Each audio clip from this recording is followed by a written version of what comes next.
साथियों नमस्कार। आज हम जिस टॉपिक का अध्ययन करेंगे बहुत ही महत्वपूर्ण है और फिर मैं कह रहा हूँ कि ये अध्याय शुरू से ही टेक्निकल है। उसी कड़ी में आज हम अध्ययन कर रहे हैं रुधिर वर्ग का आनुवंशिक महत्व। रुधिर वर्ग 4 प्रकार के हैं, आप जानते हैं, ए बी और ओ, सबको पता है, ए बी और ओ।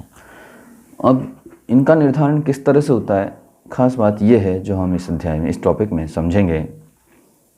रुधिर वर्ग का नियंत्रण 3 विकल्पियों IA, IB और I0 कहें या सिर्फ I भी ले सकते हैं, द्वारा होता है। ये तीनों विकल्प एक ही जीन के भाग हैं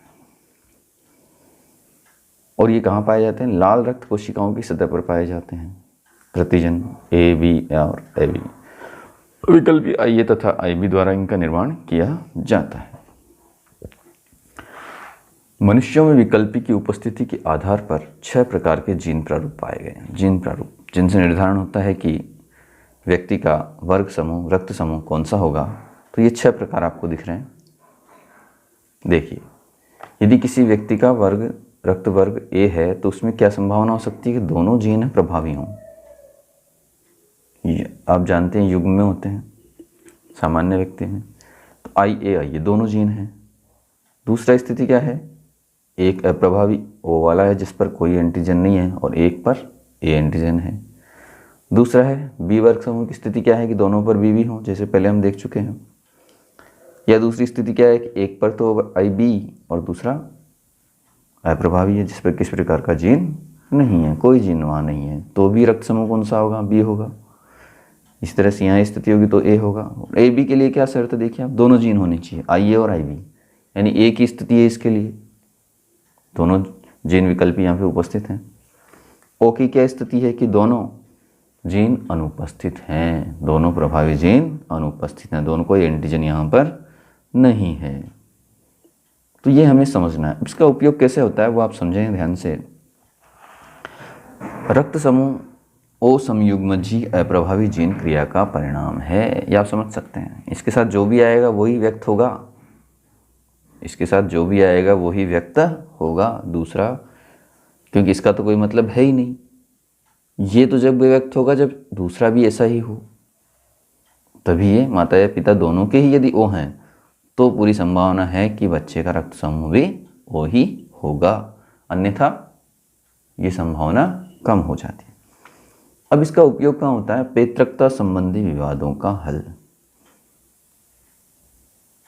पैतृकता कि ये बच्चा किसका है, यदि ऐसा विवाद होता है तो उसका हल करने के लिए इसी पद्धति का उपयोग किया जाता है। देखा जाता है कि माता पिता के जीन क्या हैं, उनका रक्त समूह क्या है, उनके जीन विकल्पी कौन से हैं, इन सब का अध्ययन किया जाता है। अब आप देख सकते हैं कि ये 2 उदाहरण दिए हुए हैं। प्रथम पुरुष II है, यानी किसी प्रकार का कोई भी एंटीजन यहाँ पर नहीं है, जबकि ये स्त्री क्या है? AB, इसका रक्त समूह कौन सा है? AB, और इसका रक्त समूह कौन सा है? O। देखिए आप, अब इनके 2 युग्मक बन गए, दोनों में IA, इसमें IA IB, दोनों अलग अलग युग्मक, एक में A एंटीजन है, दूसरे में B एंटीजन है। अब ये रक्त समूह कौन से बनेंगे? देखिए आप, यहाँ कोई एंटीजन नहीं है, इसका इससे संयोग होगा तो क्या बनेगा? देख रहे हैं आप, IA, यानी इस रक्त समूह कौन सा होगा? ये A। ये कौन सा है? B, ये A और ये B। ठीक इसी प्रकार दूसरा उदाहरण भी दिया गया है। ये व्यक्ति A वर्ग समूह का है और ये व्यक्ति B वर्ग समूह का है। देखिए इनके जो युग्मक बनेंगे, गैमेट्स बनेंगे, कौन से हैं? IA A, ये IB और I। अब देखिए कौन कौन से रक्त समूह बन सकते हैं? या तो AB बनेगा या केवल A बनेगा। कैसे बनेगा? देखिए आप, जैसे ये है IA, ये इससे भी मिलेगा और इससे भी मिलेगा। तो देखिए जब ये इससे मिल रहा है तो कौन सा बना रहा है? A और B दोनों आ रहे हैं, यानी रक्त समूह कौन सा हो गया? AB हो गया। ठीक है, और जब ये इससे मिल रहा है तो क्या हो रहा है? A रक्त समूह हो रहा है, क्योंकि I का कोई मतलब ही नहीं है। A यदि उपस्थित है तो I अपना लक्षण दिखा ही नहीं सकता, वो रक्त समूह संभव ही नहीं है। AB दोनों आ गए और यहाँ भी A, मतलब ऐसी स्थिति में क्या होगा कि रक्त समूह या तो AB होगा या केवल A होगा।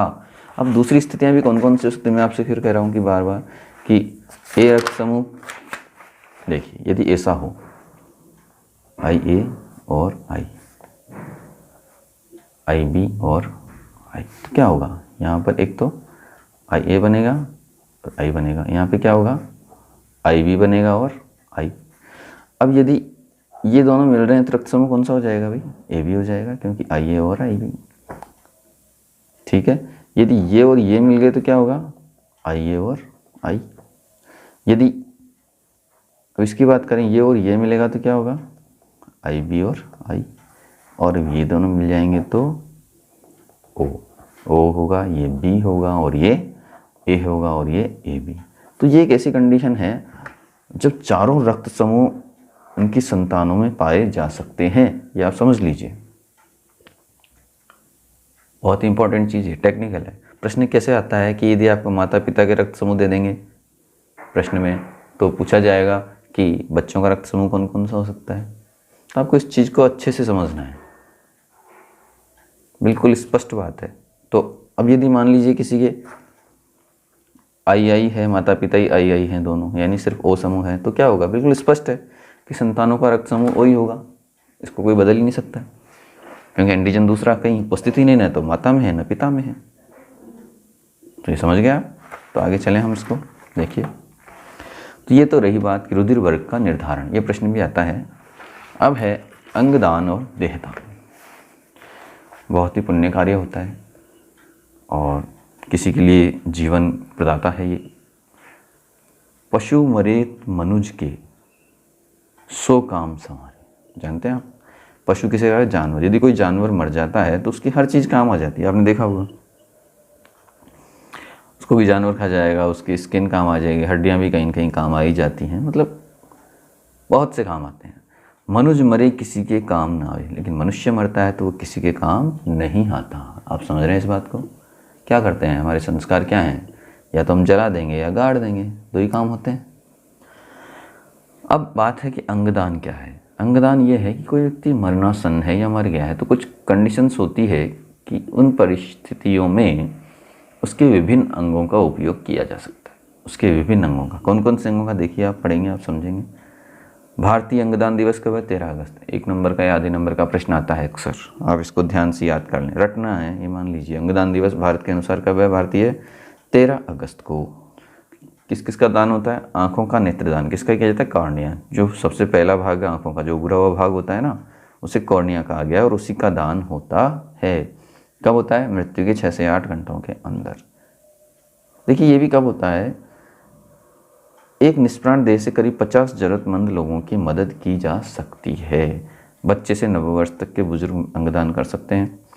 अंगदान ऐसे मृत व्यक्ति से किया जाता है जिसकी दिमागी मृत्यु हुई हो। ऐसे मामलों में मृत व्यक्ति का दिमाग पूर्ण रूप से कार्य करना बंद कर देता है, उसी के ही अंग काम लिए जाते हैं। ये आप समझें, ऐसा नहीं कि हर व्यक्ति के अंग काम आ जाएंगे।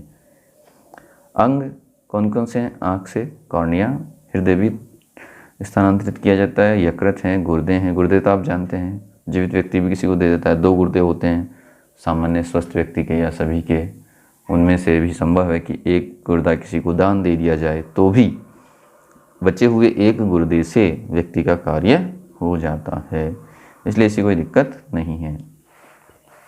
कौन कर सकता है अंगदान, देखिए आप, कोई भी व्यक्ति 18 वर्ष की आयु तक, 18 वर्ष की आयु होनी चाहिए कम से कम। दाता का जीवन काल में 2 गवाहों की उपस्थिति में सहमति देनी पड़ेगी आपको पहले, कि वे आपकी जब मृत्यु हो रही है तब आप ये दान कर सकें।